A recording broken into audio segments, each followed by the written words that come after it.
Hello friends, welcome to my channel. మనం ఈ వీడియోలో ఎంతో టేస్టీగా ఉండే బన్ను దోశలు ఎలా తయారు చేసుకోవాలో చూద్దామండి. ఈ దోశల్ని తయారు చేసుకోవడానికి సూజీ రవ్వ అని ఉంటుంది కదా, ఉప్మా చేసుకునే రవ్వ, ఆ రవ్వ, మినప్పప్పు ఈ రెండు ఉంటే సరిపోతుందండి. చాలా సింపుల్ గా కూడా అయిపోతుంది, చాలా టేస్టీగా కూడా ఉంటాయి.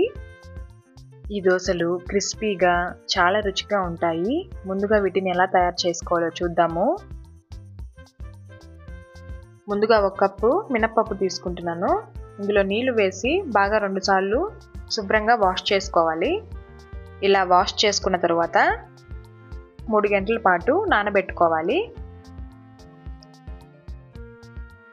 తర్వాత ఇంకో గిన్నెలో 3 కప్పుల రవ్వ తీసుకుంటున్నాను. బాంబే రవ్వ, దీన్ని సూజీ రవ్వ అని కూడా అంటారు. అందులో నీళ్లు వేసి ఒకసారి వాష్ చేసి దీన్ని కూడా 3 గంటల వరకు నానబెట్టుకోవాలి.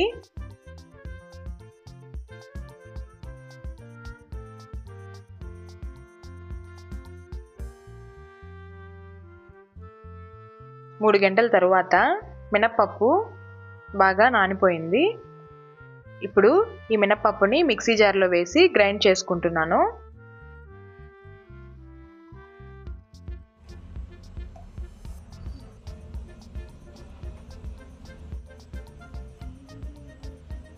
ఇలా మినప్పప్పుని గ్రైండ్ చేసుకున్న తర్వాత మనం ముందుగా నానబెట్టుకున్న రవ్వ ఉంది కదా, దాన్ని బాగా ఒత్తుకొని నీళ్లు లేకుండా ఆ మినప్పప్పులో వేసుకుంటున్నాను. నీళ్ళు లేకుండా బాగా ఒత్తుకోవాలి. ఇలా మొత్తం రవ్వని మినప్పప్పులో వేసేస్తున్నాను. మీరు కావాలంటే ఇది నానబెట్టకుండా కూడా రవ్వని డైరెక్ట్గా మీరు అందులో వేసేసుకోవచ్చు. ఇది మొత్తం వేసుకున్నాక ఒకసారి బాగా కలుపుకోవాలి. మినప్పప్పు రవ్వ బాగా కలిసేలా కలుపుకోవాలి. ఎటువంటి ఉండలు లేకుండా బాగా కలుపుకోవాలి. ఇలా కలుపుకున్న తర్వాత 6 గంటల వరకు పులవనివ్వాలి. ఈలోగా సింపుల్గా చట్నీ ఎలా తయారు చేసుకోవాలో చూపిస్తాను. దానికి కావాల్సిన పదార్థాలు: ఒక మీడియం సైజ్ టొమాటో, ఒక ఉల్లిపాయ, 4-5 ఎండుమిర్చి, పచ్చి కొబ్బరి, కరివేపాకు. ముందుగా ఒక ప్యాన్ తీసుకొని అందులో కొద్దిగా ఆయిల్ వేసుకొని 3-4 ఎండుమిర్చి వేసి ఫ్రై చేసుకోవాలి. ఇది ఫ్రై అయిన తర్వాత సన్నగా కట్ చేసి పెట్టుకున్న ఉల్లిపాయ ముక్కలను కూడా వేసి ఫ్రై చేసుకుంటున్నాను. ఇది ఫ్రై అయిన తర్వాత సన్నగా కట్ చేసి పెట్టుకున్న టమాటా ముక్కలను కూడా యాడ్ చేసుకుంటున్నాను.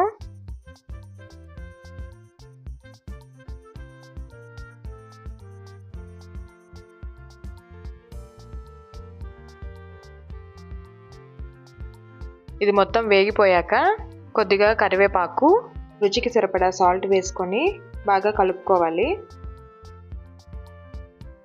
ఇవంతా వేగిపోయాక ఫైనల్గా సన్నగా కట్ చేసి పెట్టుకున్న కొబ్బరి ముక్కల్ని కూడా యాడ్ చేసుకుంటున్నాను. కొబ్బరి వేసుకున్నాక ఎక్కువసేపు వేగాల్సిన అవసరం లేదు. స్టవ్ ఆపేసి చల్లారనివ్వండి. ఆ వేడికి అది వేగిపోతుంది. చల్లారిన తర్వాత మిక్సీ జార్లో వేసి గ్రైండ్ చేసుకుంటున్నాను. ఈ పచ్చడి చాలా టేస్టీగా ఉంటుందండి. సింపుల్గా కూడా అయిపోతుంది. మీరు కూడా ఒకసారి తప్పకుండా ట్రై చేయండి.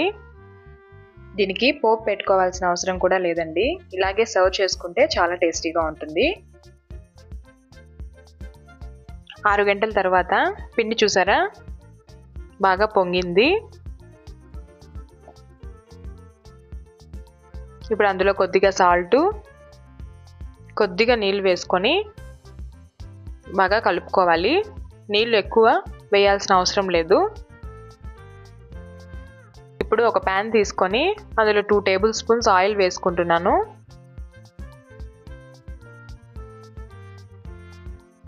ప్యాన్ బాగా హీట్ అయ్యాక మీడియం ఫ్లేమ్లో పెట్టుకొని ఇలా దోశలు వేసుకుంటున్నాను. ఇది మీకు మందంగా కావాలంటే కూడా వేసుకోవచ్చండి. నేను కొద్దిగా పలచగానే వేస్తున్నాను.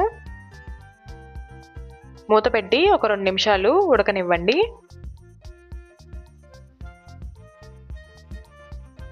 చాలా సింపుల్గా అయిపోతాయి, చాలా టేస్టీగా కూడా ఉంటాయి.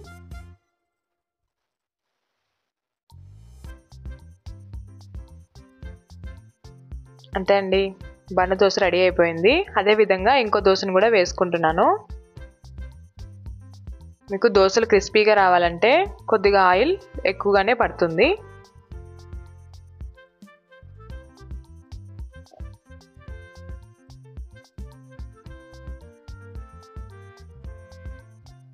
ఎప్పుడు బియ్యంతో కాకుండా ఇలా ఇన్స్టెంట్గా ఒకసారి రవ్వతో మినపప్పుతో ట్రై చేసి చూడండి. టేస్ట్ కూడా చాలా బాగుంటాయి. దోశలు కూడా చాలా క్రిస్పీగా ఉంటాయి. మీరు కూడా తప్పకుండా ట్రై చేయండి. ఎలా వచ్చాయో నాకు కామెంట్ చేయండి. అండ్ నా ఛానల్ని ఫస్ట్ టైం కానీ చూస్తున్నట్లయితే లైక్ చేసి సబ్స్క్రైబ్ చేసుకోండి. పక్కన ఉన్న బెల్ ఐకాన్ని ప్రెస్ చేయండి. నేను పెట్టే ప్రతి వీడియో మీకు నోటిఫికేషన్ వస్తుంది. And thanks for watching.